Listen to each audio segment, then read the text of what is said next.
Good morning, good afternoon, good evening to all of you from different parts of the world. We understand we have over 500 of you here today from all over the globe. And one thing that brings us together today is that all of us, the panelists and the participants, are people who are dedicated to ensure that we want a world without torture.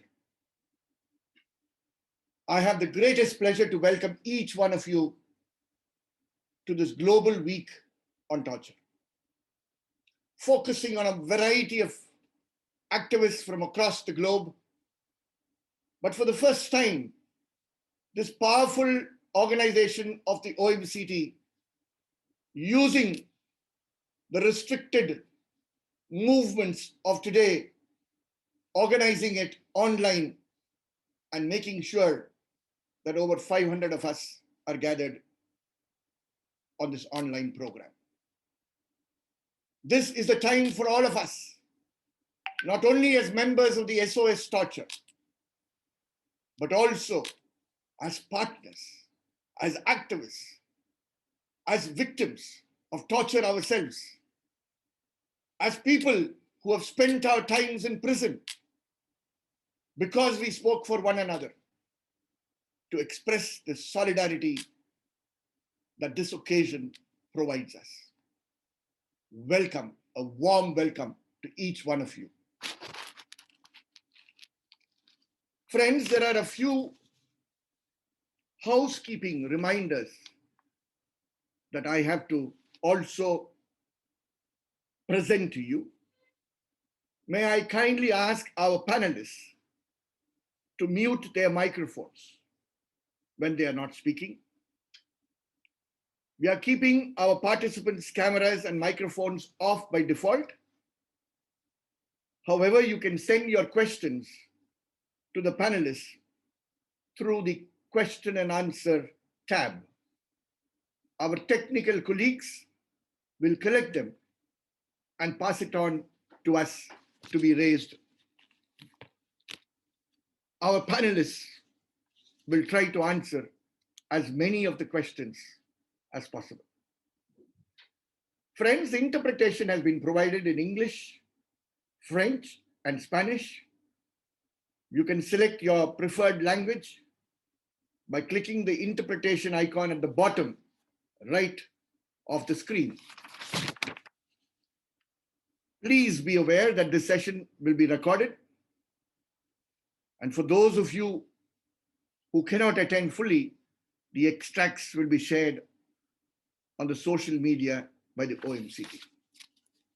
Even while I welcome each one of you, let me place on record our gratitude to the Secretariat of the OMCT, led by our Secretary General, Gerard, who unfortunately cannot be with us today, but the entire team is there, having put in all their efforts to ensure that not only this session, but the entire week will remain for us in the movement against torture a memorable week that we have never experienced in the history of OMCT because of the large numbers we are all going to be. Friends, I would straight away go to the panel, and I will have the pleasure of inviting the first panelist. We have with us Madam Jenny Piaget, Head of the Human Rights Diplomacy, State Secretary of the Federal Department of Foreign Affairs of Switzerland. She comes from a country which has traveled very closely and accompanied OMCT over the decades. And we say this, ma'am, with a lot of respect. We say this with a lot of affection. During our lonely movements, you were always there with us because you recognized OMCT as a unique membership-based world network of people who combat torture.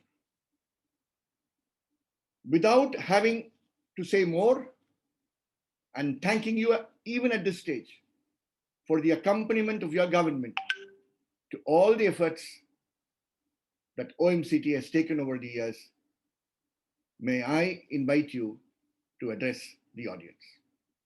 Over to you, ma'am. Thank you very much for these very kind words. It's an honor for me to be part of this event today on behalf of the Federal Department of Foreign Affairs.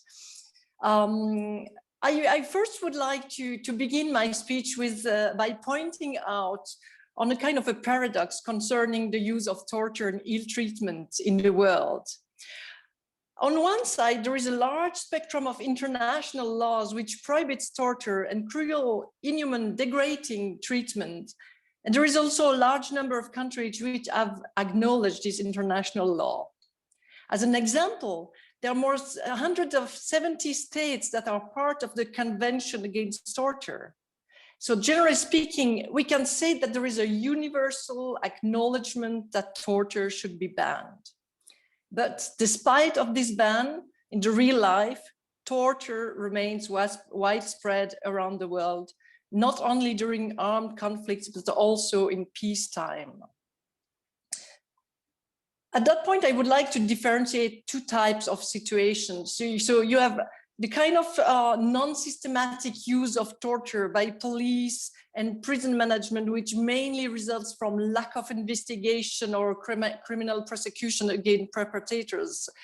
It is also exacerbated by lack of resources or lack of knowledge in terms of prevention. But there is also and still systematic use of torture. There are still contexts where torture and ill treatment are systematically used as an instrument of oppression to suppress any kind of opposition or supposed opposition. Well, in both situations, we can say that the use of torture is a demonstration of the weakness of the state. It demonstrates its inability to develop a peaceful and prosperous society in a peaceful and sustainable way. In this sense, the increasing cases of adoption of laws and derogations from international standards in the name of national security, anti-crime, anti-terror efforts is extremely worrying. All these new laws undermine protections of individuals from torture and ill treatment. But that said, some progress has also been made over the last 30 years.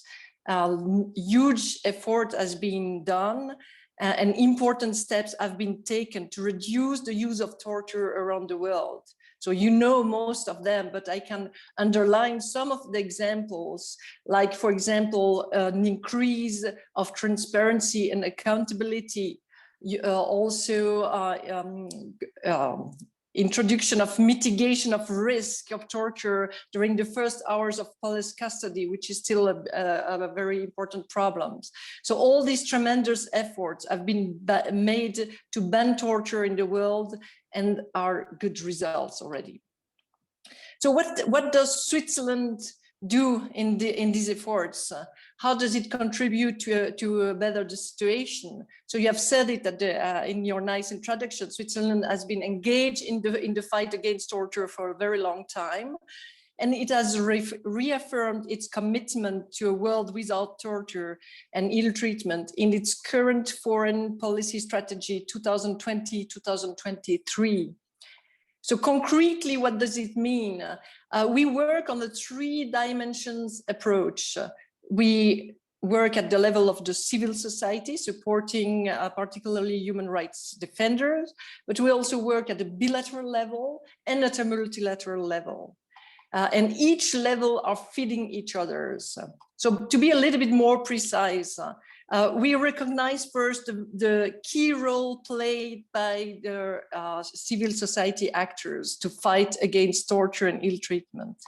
The civil society actors are the magnifying glass, if I dare to say so, that looks at the conditions behind the prison walls, in the police station and psychiatric institution, which are otherwise hidden from the general public. They document, they report on cases, but they also accompany victims, both on a psychological and legislative point of view. They are counseling victims and their family.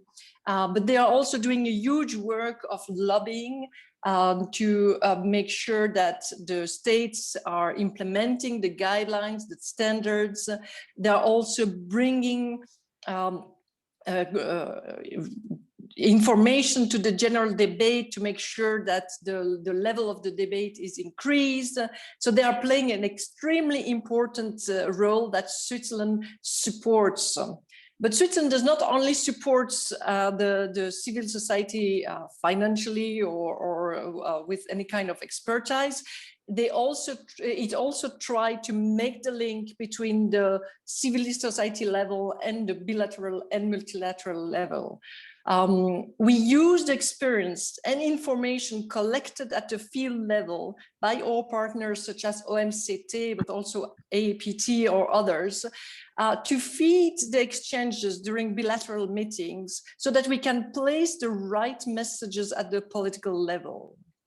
At a bilateral level, we also promote international law and recall international obligations. We also offer expertise and collaboration to those countries who want to work on torture. Then we get to the multilateral level, and here we make sure that the civil society knowledge can be taken up when we address issues related to torture by encouraging the participation of civil societies organizations in multilateral forums. What we do also on the multilateral level is that we try to make sure that the framework, the legal framework which is developed provides an effective protection from torture and ill treatment. So as said, this is a kind of a cyclic approach in which each dimension supports the other. So now just to conclude, I would like to pay tribute to all civil society actors who are engaging with courage, determination, conviction for the cause. Civil society actors, human rights defenders, you all are doing the hard work in the field. And in this sense, OMCT staff is a central part of this important movement. I had the chance to collaborate with OMCT team in Tunisia, and it has not only been an inspiring, an eye-opening experience for me, it has certainly also played a key role in the direction my professional life has taken. So here I would like to thank you all for all the efforts you do and look forward to this discussion. I hope we will identify together new avenues for better combat torture and to close the existing gaps between law and practice. Thank you very much. Thank you, Madam Piaget. Thank you very much. And it was so nice of you to recall your days in Tunisia, where you were an advisor at the Swiss Embassy and working very closely with our Tunisian office. Thank you very much for referring to civil society as the magnifying glass, which really highlights what happens behind the prison walls. Very rarely do these days state parties have time to recognize the work of civil society and human rights defenders. And it is this progress that you have spoken about that we see taking place in different places, but the setbacks usually come from what you yourself pointed out on discussions around national security, anti-terror laws, etc. Thank you very much, ma'am, and we will look forward to the questions that will be raised by this audience, this global audience this evening. Thank you, ma'am. May I now have the pleasure of inviting Dr. Adam Bortner, who is the interim ombudsman of Poland and also a member of OMCT's General Assembly. The ombudsman in Poland, for our general understanding, is like the Commissioner for Human Rights, and that makes it a little more meaningful to many of us from different backgrounds across the globe. He is an expert on constitutional law and a professor in the university, and has worked for our Polish network organization, the Helsinki Foundation of Human Rights. So here is an academic, here is an activist, and here is also a member of our own General Assembly. Over to you, Dr. Bortner. Floor is yours. Thank you, sir, for inviting me to speak. Thank you, Gerald Staberok and the whole team of MCT for this privilege and honor that I can be part of the opening panel of the General Assembly of the OMCT. I feel like I'm coming back to you after 5 years of my service as the Ombudsman, as the Commissioner for Human Rights of the Republic of Poland. Before I was working for the Helsinki Foundation for Human Rights, I was also a member of the UN Fund, of the Board of Trustees of the UN Fund for the Victims of Torture. And I did quite a lot of work in my previous capacity.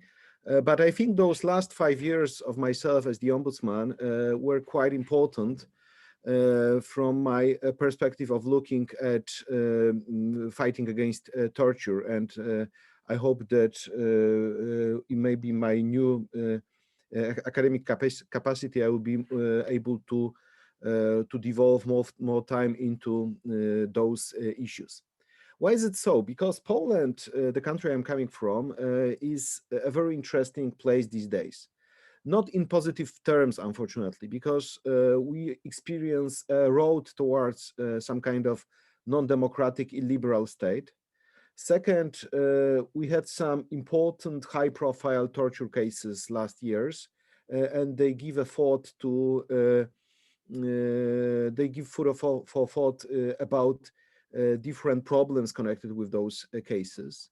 Moreover, there is like a growing pressure, interestingly, on the part of the civil society about raising awareness why torture should be totally erased. And finally, I have some interesting experiences using my capacity as the national preventive mechanism, because under the Polish law on ombudsman, the ombudsman is at the same time NPM under the optional protocol to the Convention Against Torture.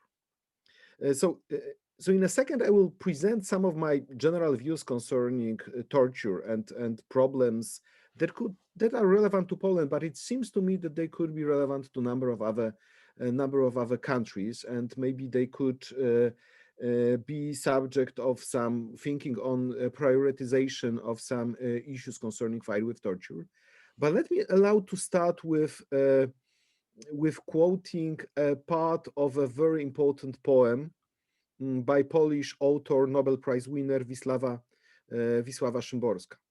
Why the poem? Because I think that starting the General Assembly is a very good opportunity, and I was always dreaming about sharing those words because they are so important and so unique concerning why our fight against torture is so much important. So it is a translation of a poem made by Joanna Trzeciak. Title is Torture. Nothing has changed. The body is painful. It must eat, breathe air, and sleep. It has thin skin with blood right beneath. It has a goodly supply of teeth and nails. Its bones are brittle, its joints extensible. In torture, all this is taken into account. Nothing has changed. The body trembles as it trembled before and after the founding of Rome, in the 20th century before and after Christ. Torture is, as it has always been, only the earth has shrunk, and whatever happens feels like it happens next door. Nothing has changed, only there are more people. Next to old transgressions, new ones have appeared, real, alleged, momentary, known, but the scream, the body's response to them was, is, and always will be the scream of innocence in accord with the age-old scale and register. This poem continues, but I think it is what is important in it that the torture is basically omnipotent, that it is as old as humankind, and that our body, human body, is whatever age, whatever year, whatever continent is vulnerable to torture, and that is why we should fight for the total erasure of the use of torture all around the world. But let me come back to some of my experiences using my as the ombudsman and as the human rights defender. So first of all, I would like to say, and it is more or less like experience of last years, is that fight with torture requires rule of law standards. Because when you do not have a rule of law state, then accountability might be extremely difficult, accountability of perpetrators. And but what we can see in a number of countries is the feeling of lack of accountability, of irresponsibility of police officers, border guards, prison officers, but also those who make orders. We observe that there is no accountability for lack of training to police officers, that there could be a pressure on courts how to adjudicate such cases, or the pressure on the prosecution office how not to investigate properly cases of torture. Second point, in my opinion, is the media coverage and the public interest into torture. Because usually when we see an example of somebody who has been just caught and is accused by the general public opinion as being a perpetrator, the opinion is not really thinking in terms of presumption of innocence. So the public opinion is accepting that something may happen with the people.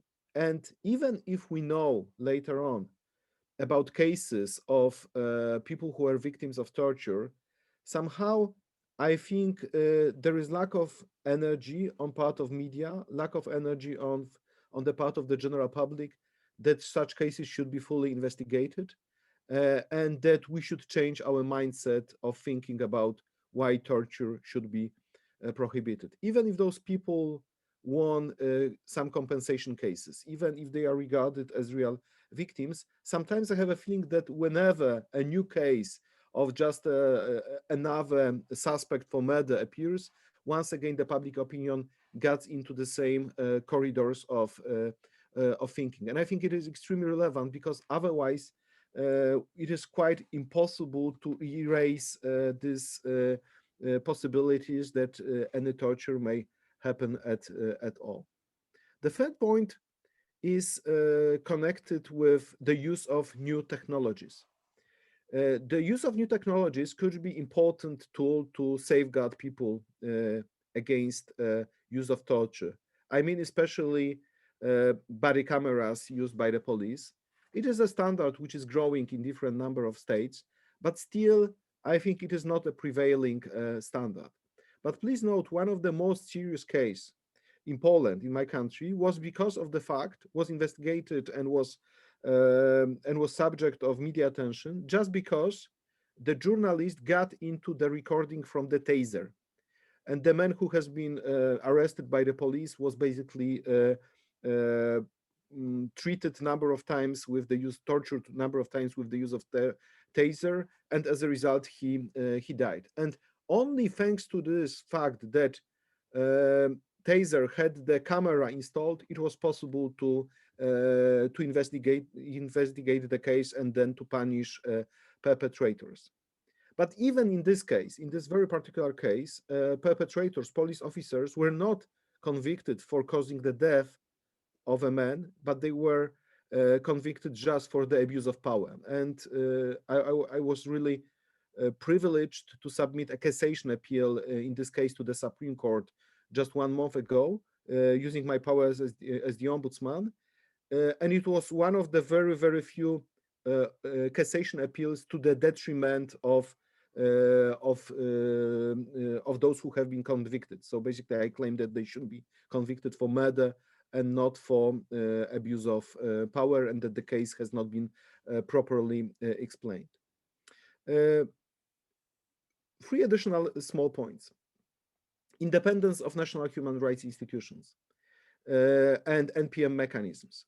I think it is a crucial element to prevent existence of torture. Can you imagine that once my colleagues from the NPM mechanism in my office have spotted a person who was subject of torture just by accident visit?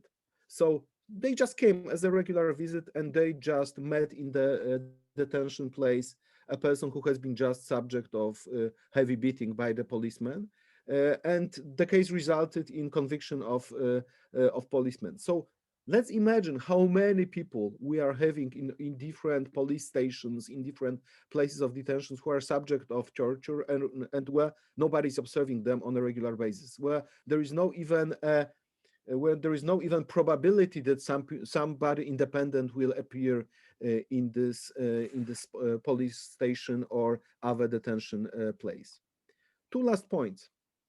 Role of international organizations. In my opinion, they do a great job in terms of establishing standards, in terms of reviewing annual cyclical reports by member states, by state parties to different conventions. They are doing great job in terms of giving judgments. I mean, especially regional courts or some other adjudication bodies. But the question is, are they quick enough to deliver justice? If you have to wait sometimes 3, 5, 7, 8 years for a resolution of a serious torture case, then you start to ask the question, what is the justice?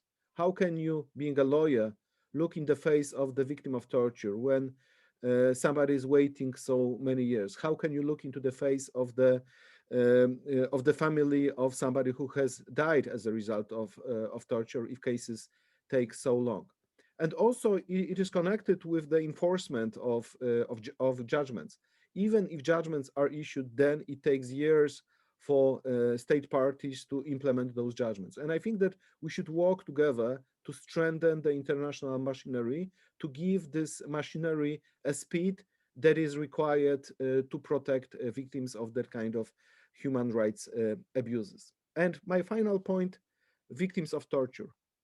Victims of torture are especially vulnerable, but I think not everywhere, not in every state party to the Convention Against Torture, we understand how much support they need, how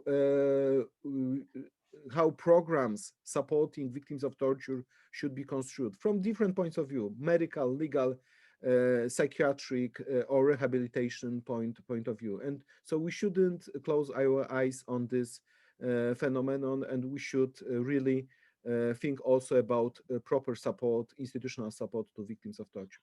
Once again, thank you very much for invitation, and I'm really honored to be back with the General Assembly of the MCT. Thank you, Dr. Bortner. It is wonderful. I mean, you have drawn in from all your responsibilities that you have held earlier as an academic, as a member of the National Preventive Mechanism, as a member of the UN Voluntary Fund for Victims of Torture, and reminded us basically that it is important to be able to render speedy justice to victims. And that is the cry of many of us across the globe who are sitting here. I come from a a country which prides itself of its being the largest democracy of the world. And last year, during COVID crisis, in the state of Tamil Nadu, from where I come, Professor, we had a custodial death resulting from torture. And the reason for the torture was that the father and the son are alleged to have kept their shop open beyond the time limit for closure during COVID time. And this station had what you mentioned. This station had, a police station had the CCTV camera, but the CCTV camera was switched off. And this is how we ensure that technology, wherever it exists, is also ensured that it doesn't support in terms of evidence. Thank you for standing strongly on the side of victims who wait for justice for years together. Thank you very, very much. And we will now move to the keynote speaker of the evening, morning, wherever we are watching. We have with us Madam Ilsbrands Keiris, I hope I'm pronouncing her name properly, the Assistant Secretary General of the United Nations High Commissioner for Human Rights, and the head of the UN Human Rights Office in New York. She has a wonderful experience. She has been an independent expert of the United Nations Human Rights Committee. She has been the director of the Office of the OSCE High Commissioner on National Minorities. She has held positions at various institutions, including the Management Board of the European Union Fundamental Rights Agency, the Executive Board of the European Union's Monitoring Center on Racism and Xenophobia, and the director of the Latvian Center for Human Rights. The floor is yours, ma'am. The floor is yours. We look forward to hearing. Thank you very much, Henri. Ladies and gentlemen, dear colleagues and friends, I really wish to thank the organizers of OMCT for convening all of us at this unique event. It's a whole week that brings together human rights defenders and experts, lawyers, survivors from across the globe to reflect on the state of human rights today and the way we can chart our way forward. It's really an honor and a true privilege to be here with you. And I'm particularly honored also to follow on Dr. Bortner, after Dr. Bortner, who gave such important key messages already to all of us. The theme you have chosen, From Darkness to Light, is apt, and the moment is timely as the world stands at a critical crossroads, still struggling to emerge from a global pandemic with devastating human rights consequences, both in the immediate term and potentially also over time. It's precisely now, as UN Secretary General Antonio Guterres has said, that we have a unique and historic opportunity to forge a world where every person is afforded dignity and everyone's future is built upon foundation of inalienable rights. We know that this will not happen without the courage, vision, and determination of civil society. This has always been especially true for the global anti-torture movement. You have historically been the engine behind the United Nations framework to prevent, combat, and address torture and its consequences. Over the past decades, human rights defenders, many survivors of torture themselves, have been instrumental in the development of international standards prohibiting torture, notably the Convention Against Torture and its optional protocol, and the establishment of mechanisms that support their effective realization, the UN Voluntary Fund for Victims of Torture, the Special Rapporteur on Torture and other cruel, inhuman, and degrading treatment or punishment, the Committee Against Torture, and the Subcommittee on Prevention of Torture. All of them, like the national prevention mechanisms, rely on the work that you do. As the COVID-19 pandemic has exacerbated the risk of ill treatment and torture worldwide, this exemplary joining of forces has become more important than ever. The pandemic has laid bare the underlying human rights crises of our contemporary societies, including deep-rooted inequalities and systemic discrimination. Nowhere has this been so painfully evident as in prisons, detention centers, or other places where people are deprived of liberty, and particularly vulnerable to torture and other forms of cruel, inhuman, and degrading treatment. The Committee Against Torture and the SPT have documented how the anxiety of COVID-19 in overcrowded facilities, coupled with temporary suspension of family visits and activities with outsiders, have triggered widespread protests inside prisons all over the world, resulting in suffering and even deaths of prisoners. They also point to the fact that states have generally failed to release enough prisoners to reduce overcrowding considerably, leading to virus outbreaks and in turn high death rates. In one country, for example, the COVID-19 rate for prisoners was more than 4 times higher than the general population last August. The pandemic has served as a global clarion call that greater efforts must be made to increase alternatives to detention and imprisonment. The particular vulnerability of persons deprived of liberty speaks to the urgent need for institutional reforms and societal transformation in the COVID recovery phase, where human rights must be front and center. In this transition, the fight against torture can be seen as a global barometer of dignity, which can help indicate progress in our collective effort of forging a new social contract based on human rights, but also identify where and why outstanding challenges remain. The protection of human dignity and the absolute prohibition of torture, these interconnected principles are at the very core of human rights. That is why our office continues to place the fight against torture at the heart of our work. Among other activities, we support the commendable initiative to develop a universal protocol on effective interviewing techniques that would significantly reduce the risks of torture, ill treatment, and coercion by law enforcement officials.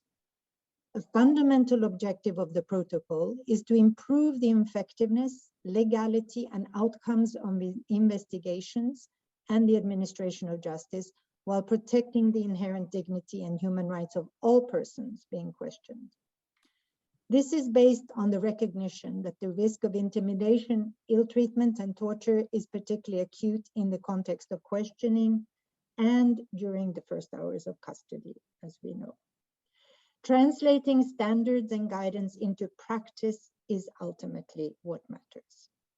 This is also why our office has partnered with UN Police, the United Nations Office on Drugs and Crime, and the Norwegian Center for Human Rights to develop a manual for non-coercive interviewing for UNPOL officers in the field.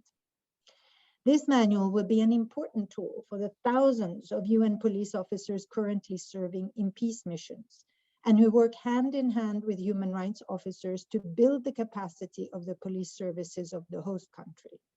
For instance, in the Central African Republic, the human rights component and UN Police have worked jointly to support training for police and gendarmerie and conducting vetting for all recruits in the rebuilding of the national police. Our 94 human rights field presences, from standalone country offices to human rights advisors and components in UN peace missions, work on a daily basis with human rights defenders, civil society organizations, local and national authorities and law enforcement agencies to prevent and eliminate the practice of torture.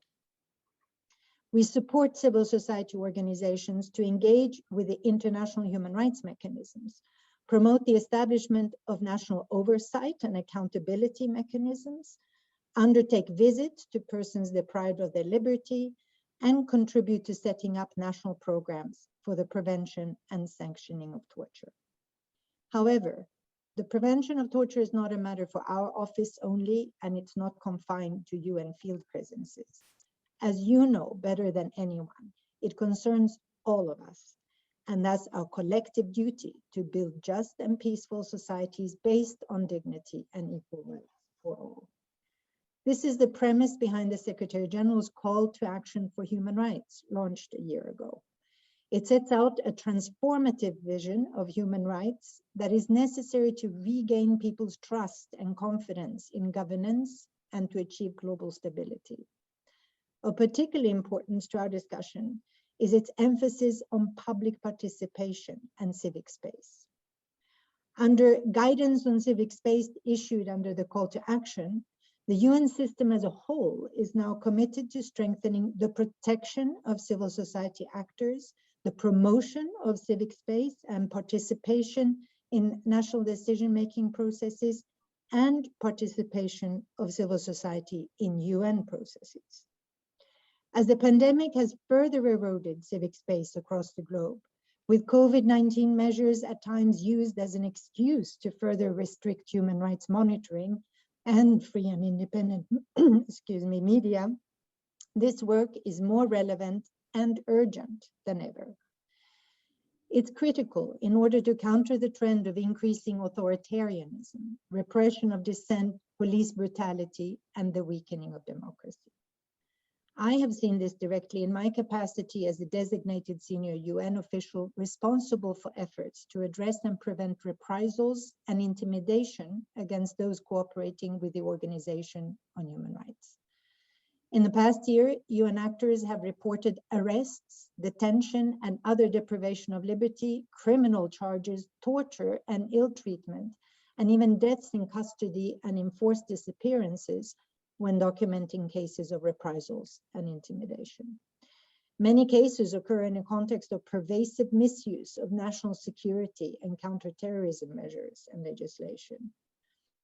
In this global climate, working closely together to uphold, protect, and strengthen the international, the regional, and national anti-torture systems must be a priority. To illustrate how intimately interconnected these systems and we are, allow me to pay special tribute to the victims of arbitrary detention, enforced disappearance, and torture during the dictatorships of the Southern Cone in the 1970s. From the activism to respond to repression, the UN Trust Fund for Chile in 1978 was born. In 1981, the General Assembly transformed it into a global fund to help victims, their families, and communities worldwide to recover from the devastating scars of torture. This year, the UN Voluntary Fund for Victims of Torture is commemorating its 40th anniversary. Many of the organizations present today have been or are recipients of the fund's grants.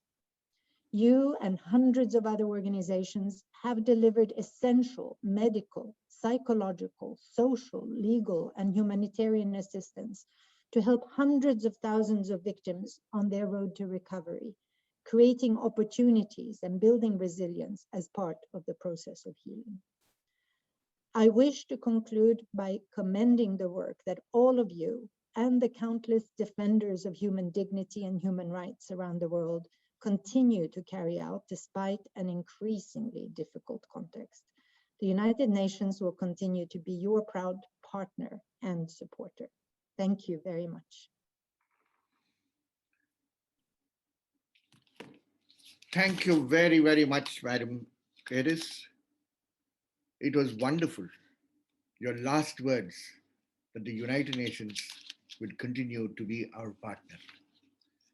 We were humbled by your words of appreciation for the work that civil society has been carrying out, for the work that we need to still carry out, and reminding us of the 40 years of work that has gone through the United Nations Voluntary Fund for Victims of Torture, where many of us, as you rightly said, have been engaged in.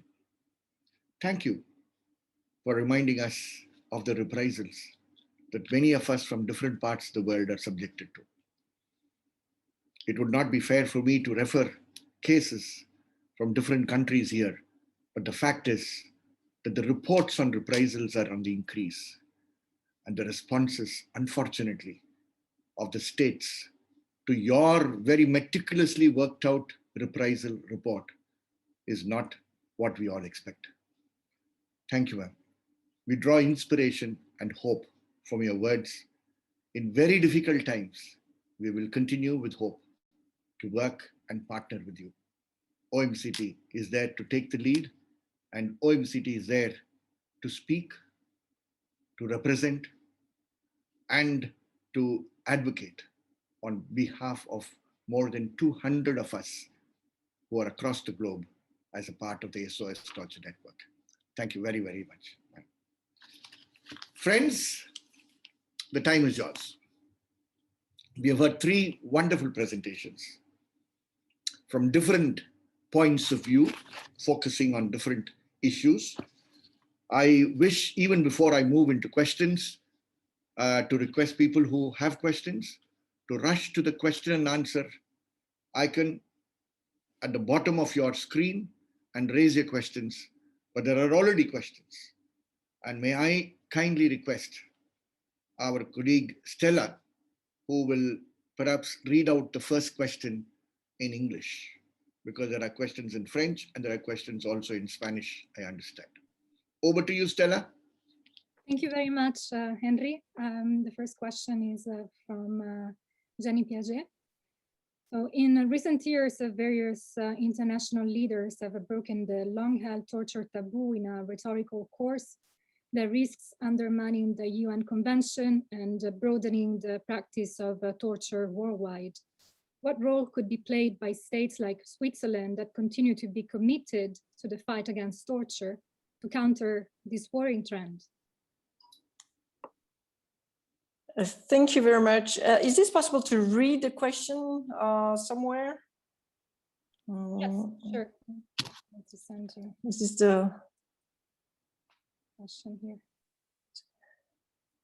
I don't have it on my screen, but can you repeat it again, please? Yes. So it's the question is that in recent years, various international leaders have broken the long-held torture taboo in a rhetorical course that risks undermining the UN Convention and broadening the practice of torture worldwide. So what role could be played by states like Switzerland that continue to be committed to the fight against torture to counter this worrying trend? I think that the role that Switzerland can play, or does play, I think already, is really to recall on each possible occasion the obligation of the states. As we said previously, many countries, many states have acknowledged obligation in the fields of banning torture, and now we need to remind them that they have to respect these engagements. And that's what we do. That's what we do in the multilateral forums. That's what we do when we have bilateral dialogues. We constantly work on these kind of issues. Thank you, ma'am. Could I ask Miguel to raise the question that has been raised in Spanish? It's quite interesting. You have a moderator who requests for questions on languages that he doesn't know. Miguel? Hay una pregunta para Adam Bortner. En el contexto actual se ve un aumento This is a question for Adam Bortner. In the current context, with an increase of authoritarianism in all regions in the world, this leads to a restriction to the work of human rights institutions, but also to attacks against international mechanism at regional and national level. How can we respond as a movement against torture?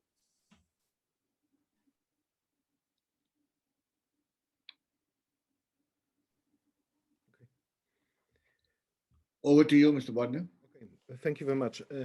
Yes, it is right that we can observe this attack on different mechanisms, international mechanisms that are promoting human rights and that are fighting with torture. I think that everything depends on the international political climate and support to existence of that kind of mechanisms. Of course, we can do a lot domestically in order to promote existence and the proper operation of international standards and international mechanisms. But at the end of the day, it depends to what extent we can see in the global world a coalition that is built around values expressed in the Universal Declaration on Human Rights or in the Convention Against Torture. And it seems to me that the change in politics in the United States might be a sign for hope. Why is it so? Because Secretary of State Blinken is expressly stating that he will be supporting multilateralism in international relations.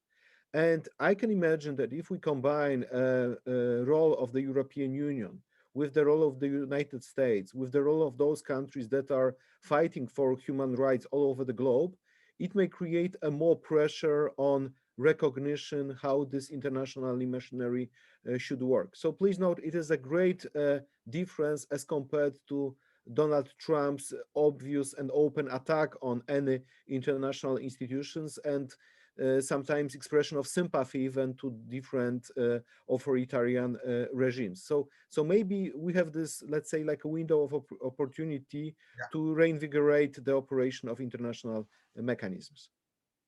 Thank you very much. Let's move on to the last question. I would ask our secretary to raise the last question, please.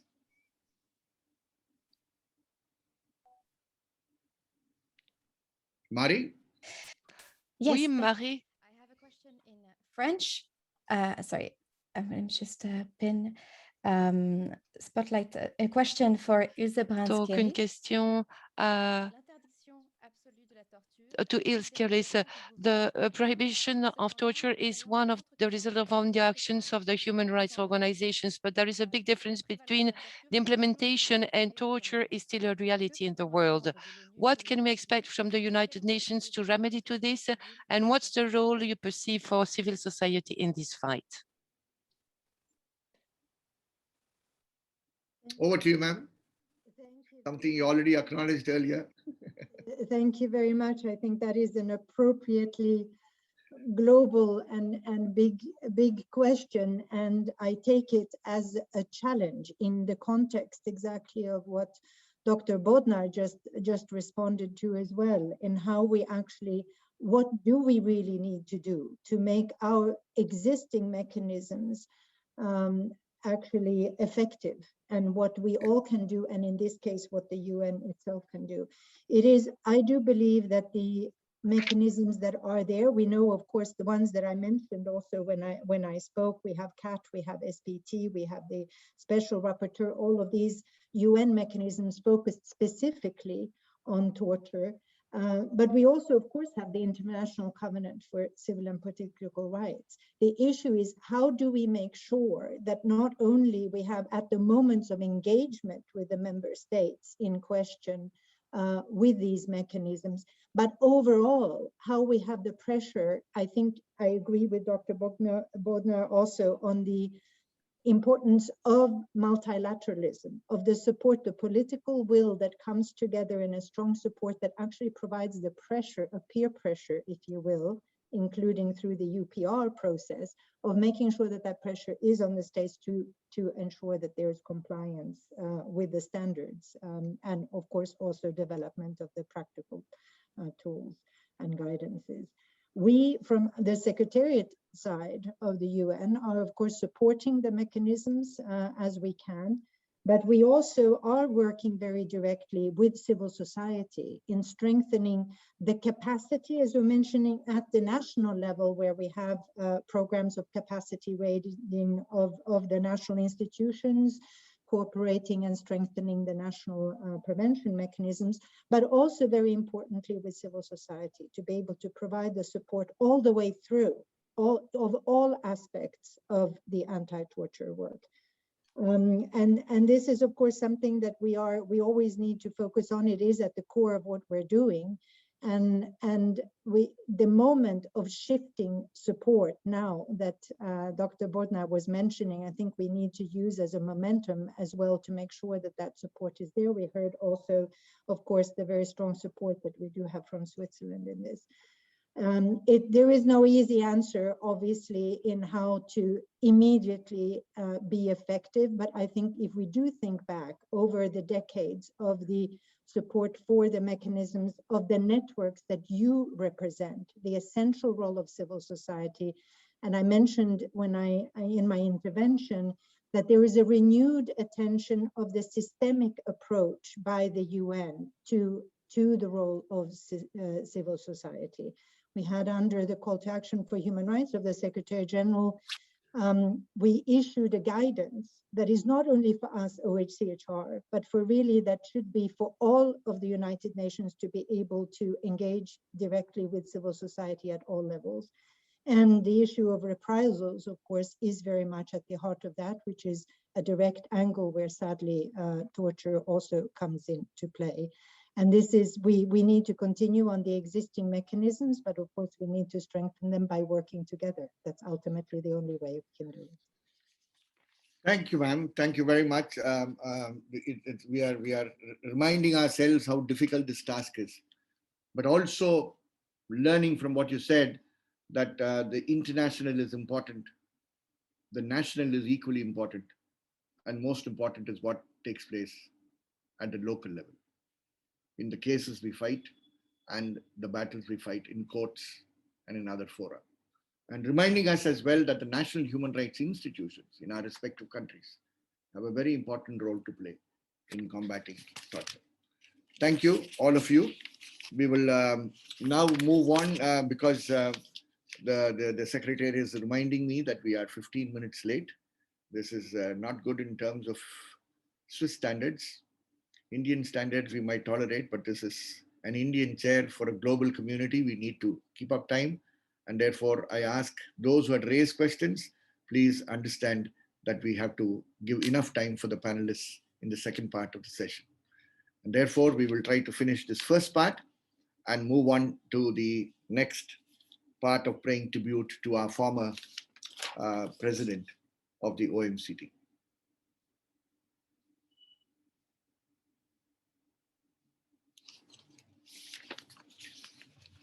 Friends, it is time we remember people who have led us.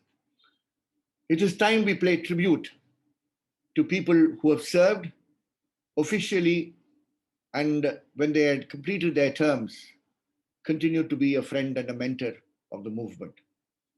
Today, we are paying tribute to our former OMCT president, Mr. Olivier Mac, who joined the OMCT and remained with it for over 3 decades.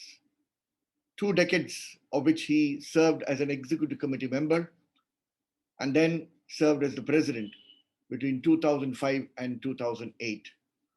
It was during this period when he served as the president that I had the opportunity of knowing him. And thereafter, whenever he was there for meetings of the former office bearers, I had an opportunity of seeing him. After his retirement, he always remained committed to the cause and continued to be a friend and mentor of the movement. He was a man of vision and integrity, but also a very simple and humble person. It is these people from this country of Switzerland who had the vision of building this worldwide movement against torture, which has caught fire today. We all remember you, Olivier. We all remember what you have done in leading this organization. And all of us gathered here this evening pay tribute to you, and we remember your family and all of them for the sacrifices they made to allow you to be with us leading this large movement.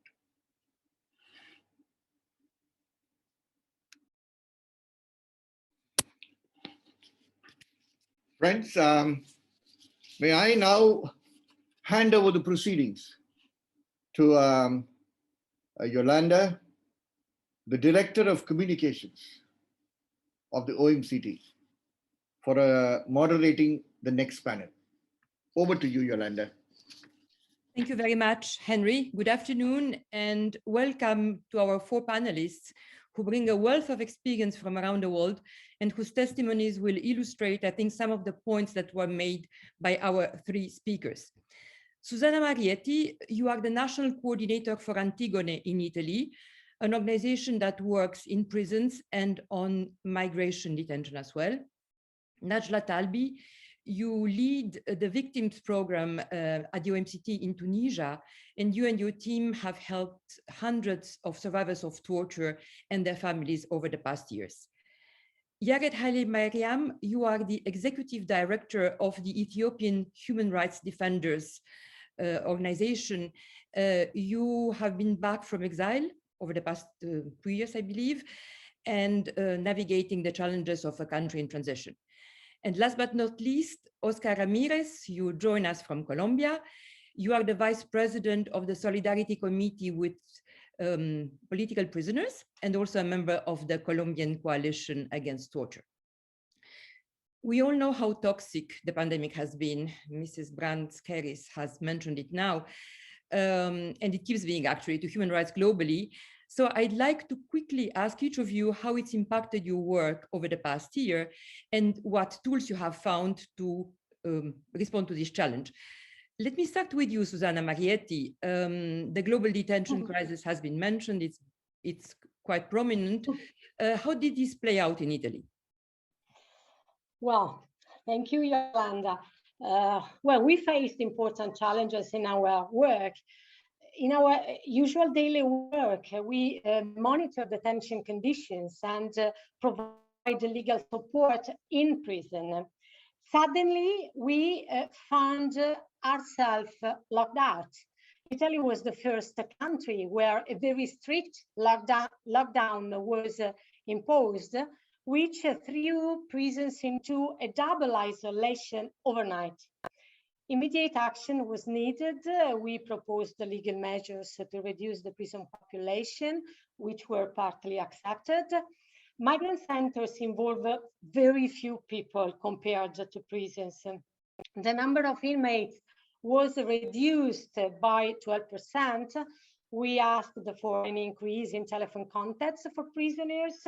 Antigone managed for a private donor to send 1,600 smartphones to prisons for video calls.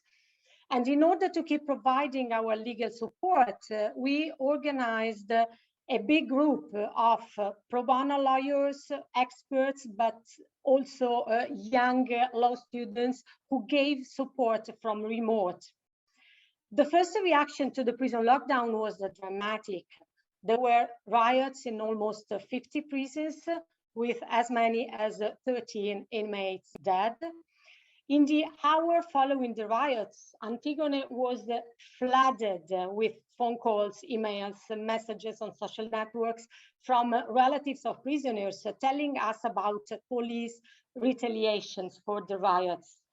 They told of brutal mass beatings.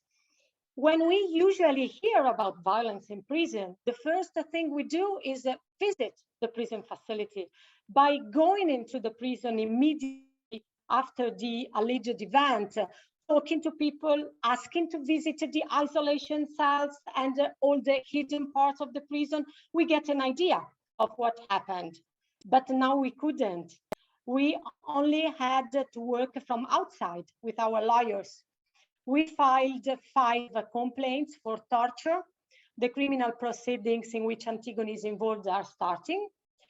We have now resumed prison visits. Recently, we made about 50 visits in order to monitor what kind of a return to normality is taking place. A few days ago, we presented our annual report on Italian prisons, but we are also working at a European level. Antigone coordinates the European Prison Observatory, which involves 13 European countries. Also at European level, we are trying to monitor the return to normality. And we are currently promoting a parliamentary question at the European Parliament to include the prisons all over Europe among the priority categories for vaccine. Thank you. Thank you so much, Susanna Marietti, for your dramatic testimony. And it shows how quickly you reacted, showing creativity, ingenuity, and also how you can reach from the national to the transnational, to the European level. Najla Talbi, what about yourself? How were you able to continue assisting victims of torture during the lockdowns in Tunisia and I'm sure other challenges?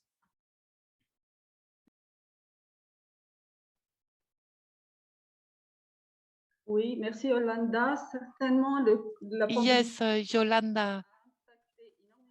Of course, the pandemic has had an impact on the situation of the victims, as you were saying.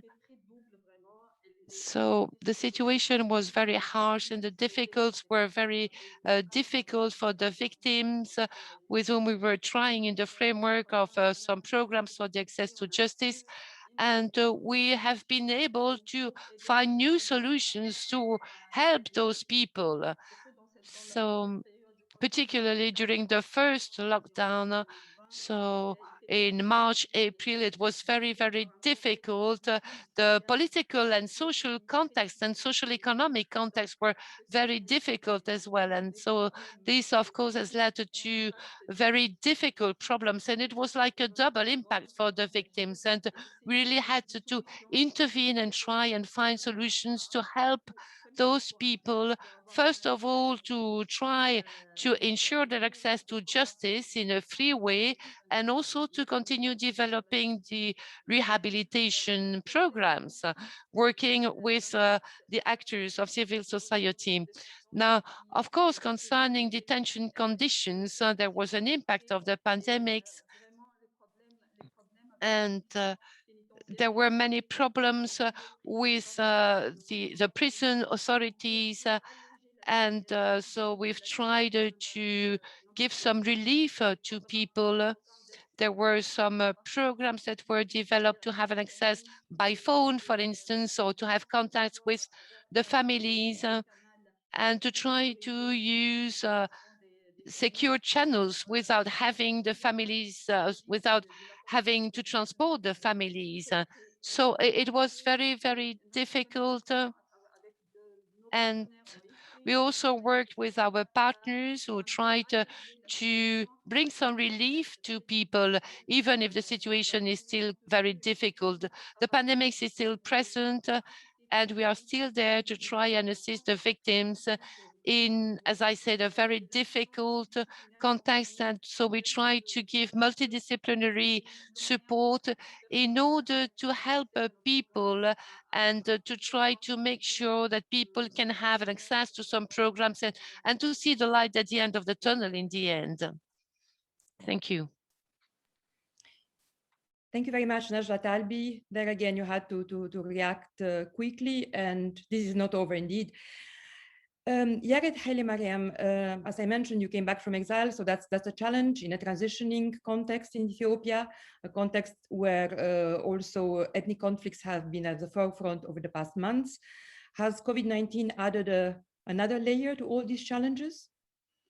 Yes, thank you, Lolanda, for giving me this opportunity. Yes, Ethiopia is now under reform, and just to give a background information for most of our audiences, that our country, Ethiopia, was underwent with serious challenges in the past few decades, and just 2 years before we started a new reform. Just it comes after a long way of struggle for freedom and human rights in the country, and hundreds and hundreds of human rights defenders were suffering for the past many years, and most of them were tortured and were facing charges, serious charges, including under the anti-terrorism proclamation of the country.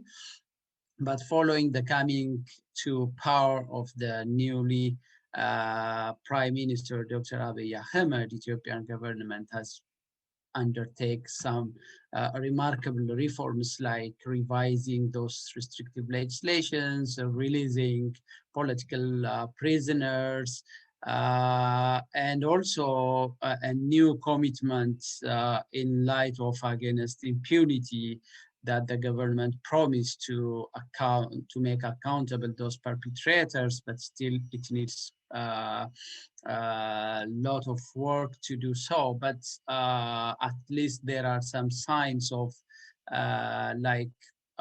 closing the notorious torture chamber, which is known with the name Maakalawi. It was already a year before closed, and the government announced that that torture chamber has been transformed to a museum. And the magnitude and nature of torture in the present government has been also publicly revealed.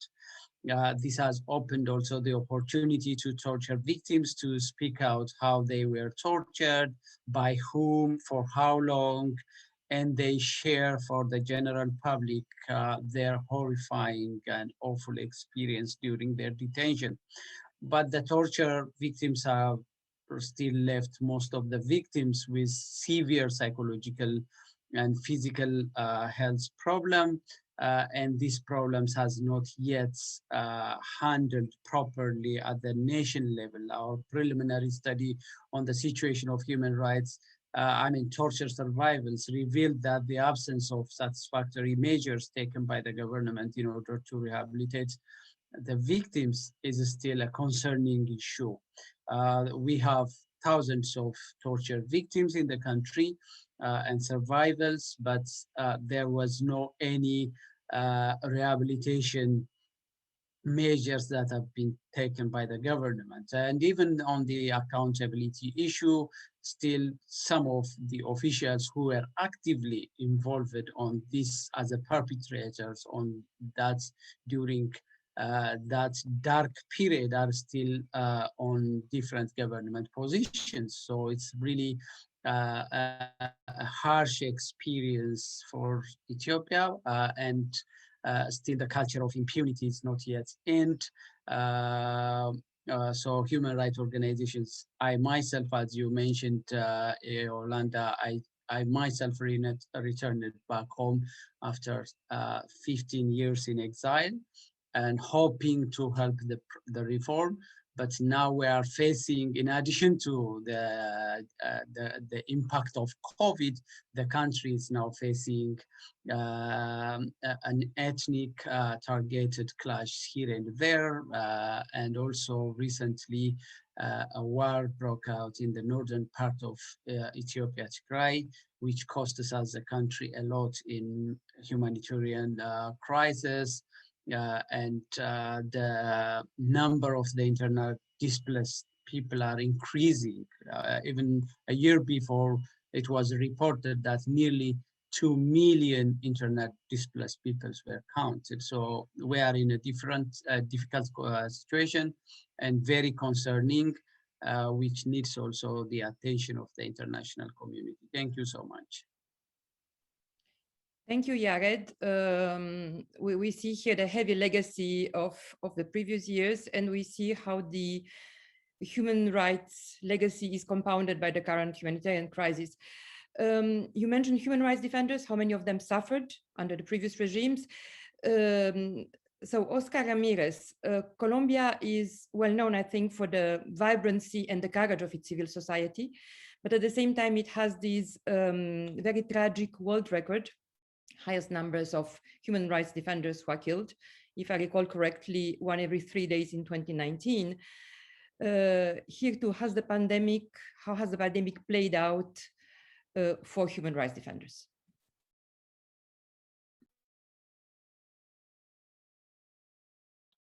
Gracias, Yolanda. Thank you very much, Yolanda.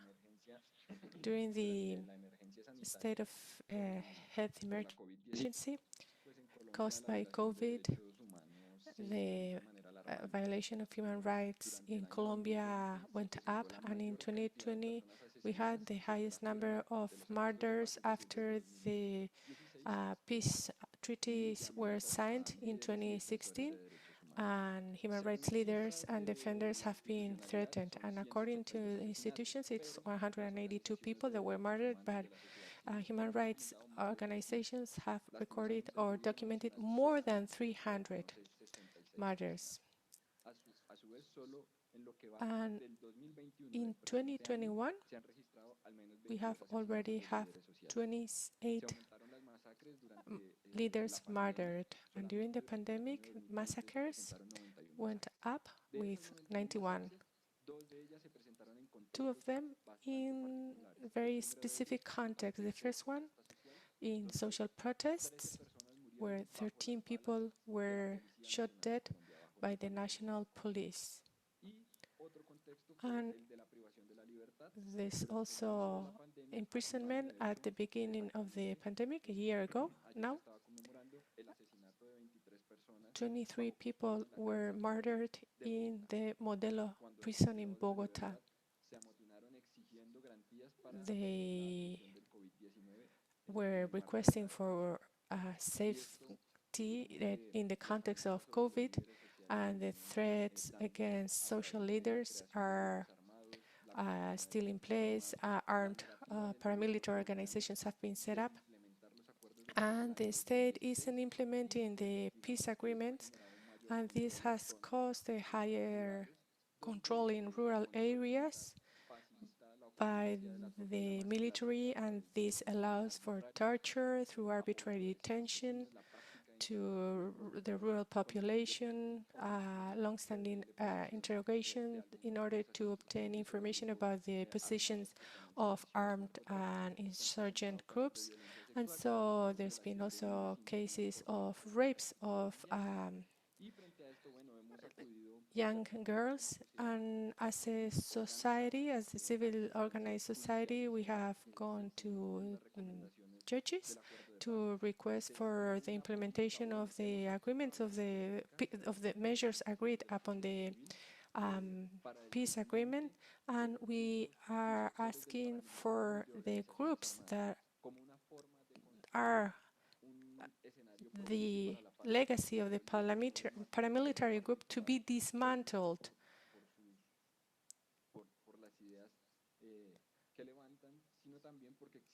because there is a context of generalized violence in the country that is not recognized or acknowledged by the government. So this is why we are going to court to request safety and security measures for the social leaders. Thank you very much, Oscar. It's a very bleak picture of what happens post-peace accord in Colombia. I would like to pick on, come back to you actually, and pick of something that you mentioned, the social protests. So obviously, police brutality has been very high on the agenda for the past year all over the world. We all think, of course, of George Floyd, the killing of George Floyd in the US, but actually this is a worldwide phenomenon. And I believe that in that respect, there are good news in Colombia in terms of what you managed, a judgment that you managed to get from the Supreme Court last September, a positive note. Can you tell us more about that?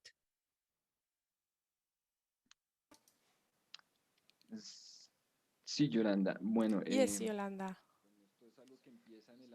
This is something that started out in 2019 in the framework of protests. And the OMCT visited the country at the beginning of the protests against the national government that was launching some reforms, and a large number of human rights violations were documented. We had seen a spike in institutional violence against protests, and during the pandemic, this was aggravated on the streets with the excuse of lockdown. So we work as a human rights organization that defend human rights on the street, and we also have legal strategy and research, academic research, and also we document violations. And so we documented many human rights violations in the protest, and we joined the, several organizations of the civil society and some victims, and we asked for protection for the rights of protesters. And a very important ruling came out on September 16th, after 8 days after the massacre of protesters in Bogota, and the Supreme Court acknowledged the following, I'm going to quote: "A national problem of systematic, violent, arbitrary, and disproportionate use of violence against demonstrations." And the court decided in favor of 16 victims and requested for banning the use of some arms that caused the death of a demonstrator in September. there were some other structural orders. For instance, a protocol needed to be implemented to decide on the use of force in order to prevent the violation of human rights, the use of torture and ill treatment. The state had to provide attention to the victims of human rights violations, legal support to the detainee, and a protocol to accompany civil society organizations and in order to prevent the use of torture and etc. This has been successful thanks to our great job in documenting human rights violations. And this is a historic landmark ruling, and we are going to follow up on it to keep working in favor of human rights in protest settings. Thank you very much, Oscar. These extremely positive news illustrates 2 points: the impact of civil society when it mobilizes, and the importance of an independent judiciary, the rule of law to which our previous speakers have all mentioned. Precisely, Susanna Marietti, torture in Italy was finally criminalized in 2017 after many years of efforts and mobilization. And if I'm not mistaken, for the first time, a public official was convicted in January of this year for torture. So are there hopes for more progress? Yes, the path leading to the criminalization of torture has been really long. Antigone presented the first bill of law in 1998, and it was only in 2017 that we had the law, as you said, after 3 sentences by the Court of Strasbourg, one of which was started by a complaint filed by Antigone for abuses in the prison of Asti, a complaint that proved to be strategic. The law we have today is not perfect. The definition of torture does not fully reflect the definition in the United Nations Convention, but it works. We had the first verdicts. The first 2 convictions for torture concerned precisely 2 prisons, San Gimignano with 10 policemen convicted, and Ferrara. Today, Antigone is in 13 criminal proceedings for abuses in custody. We have a pro bono legal office that handles all proceedings for torture.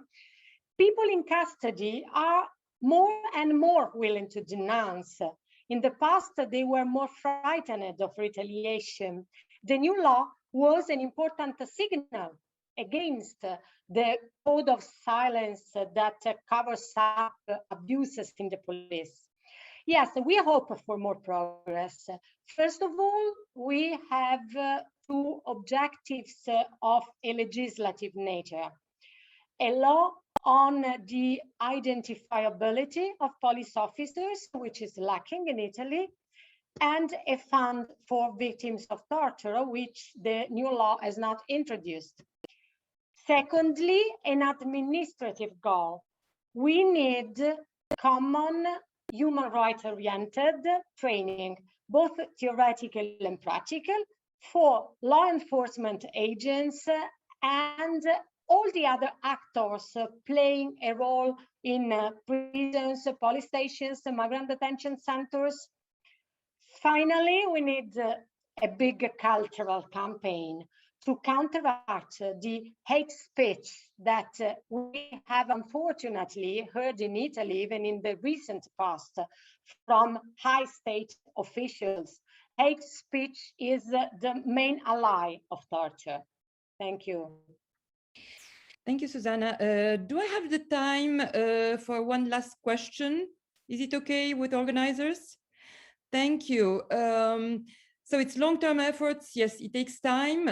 Speaking of which, Najat Talbi in Tunisia, the country has recently celebrated 10 years since the beginning of the revolution, which kicked off the Arab Spring. So there is still a lot of work to do, but there have been positive steps as well. One aspect being, again, a vibrant civil society, both nationally, but also regionally. So our office in Tunisia launched just a few days ago a project for Libya. Can you tell us a few words about that?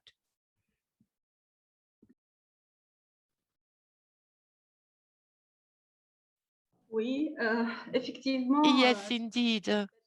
Tunisia in 2021 is celebrating the 10 years of the revolution launched after the revolution of 2011 in January. So there was a lot of progress in 10 years. We have elections, we've launched also some other initiatives that are still a bit frozen for the moment, but let's say that we can say that we have progressed a lot concerning the freedom of expression, for instance, and like Colombia and Italy, I would have liked to mention that we had a decision of the Supreme Court, but unfortunately, with the current situation in the last years, torture is still very much present, and the political context is very difficult in Tunisia for the moment. But still, at the same time, we have small steps. We see a light in the region thanks to the network that we've launched last week. It was a first step in Libya to try and have a strong network to fight against torture and to work with the Libyan civil society, because in Tunisia, civil society has progressed a lot, it has done a lot, and it can really have an impact in the country, and it can launch many things. So it's one of the achievements of our revolution. But in spite of that, as I said, torture is still there. There is also acts of violence by the police that is still existing, repression of social movements, for instance, and also the abuse of power by the police forces because of the health measures, of the restrictions that have been imposed. So there is a very clear abuse of power, and we've tried to communicate about this with the government or at international level, and also with specialized committees to try to draw the attention of the public opinion on what happens. But as you said, so we have this anniversary that should have been something revolutionary in the region, but we continue our battle in a difficult context, unfortunately. And I think that there is the impact of the pandemics, as it was mentioned already before, that led to a double impact considering the current situation. Thank you. Thank you to all of you. Thanks, Najda, and thanks, Jared and Susanna and Oscar, to show us that precisely there is light in the darkness, despite the double whammy of the pandemic that compounds most of your already difficult contexts, and detention in Italy is definitely a difficult context. There is light in darkness. You spoke to us about legal victories, judicial victories, civil society victories. So let's continue working together as a network and doing our best to support each other, because there is still a lot of work ahead, but again, there is light in the darkness, and that's what we'll take away from your interventions. Thank you so much. Over to you, Henry.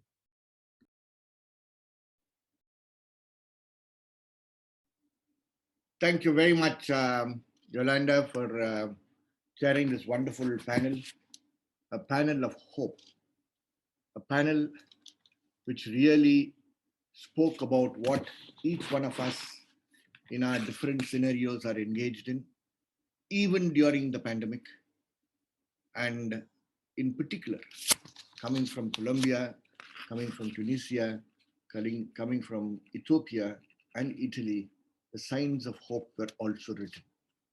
And it is this sign of hope that drives us. And this is what our colleagues have said at the end of this wonderful inaugural of the Global Week Against Torture. that we have to be hopeful, we have to be persistent, and even people who were in exile are here right before us, testifying to each one of us that there is hope at the end of the tunnel. There is light at the end of the tunnel, but there is also a lot of hope.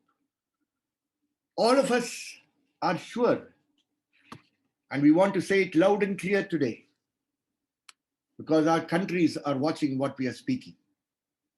We are here globally because we want to share solidarity across the globe. We want to share solidarity with people like us who do the same things, almost in the same way, with no results sometimes, no successes sometimes, and with a lot of shame looking at victims because the victims don't benefit.